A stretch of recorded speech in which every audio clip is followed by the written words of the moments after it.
History has bestowed the human race with the knowledge of multitudes of various events, tragedies, and the ramifications that came with them.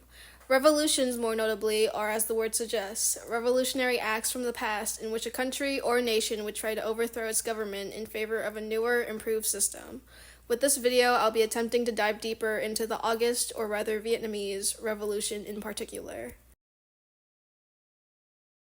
Before the revolution had even been initiated, citizens of Vietnam had suffered under oppressive French colonial rule, Japanese occupation, and a deteriorating feudal system.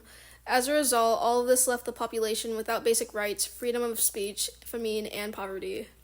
Wanting to remove itself from these oppressive feudal forces, the desire for change among its citizens led to the creation of Viet Minh, a political league led by the Communist Party and Ho Chi Minh, who took the opportunity created by the Japanese's surrender at the end of World War II to overthrow France's colonial power and Japan's occupation over them.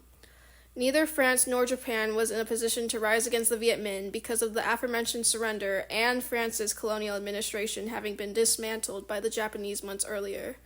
This had consequently created a power vacuum which the Viet Minh thoroughly took advantage of to overthrow the cause of their suffrage. By the end of the revolution, the Viet Minh had succeeded in overthrowing the Japanese-backed Empire of Vietnam and ending French colonial rule and Japanese occupation.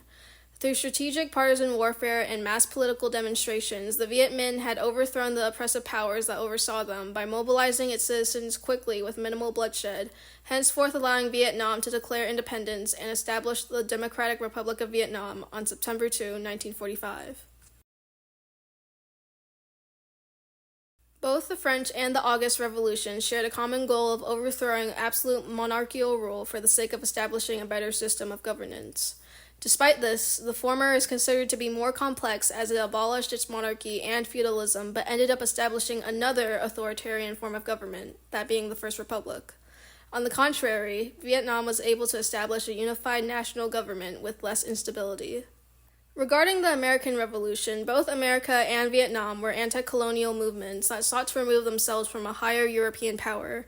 Additionally, both countries were inspired by Enlightenment ideals, depended on foreign assistance, and managed to establish new, independent states by the end of their successions.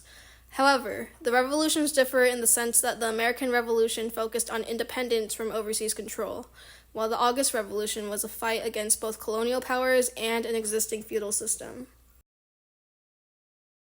Although the country had been plunged into further conflicts after its succession in removing what they had been fighting against, the lives of the people in Vietnam were greatly alleviated and shifted with new rights and self-determination. The revolution ultimately set the ground for national independence and the foundation for a socialist state of independent citizenship. Good night.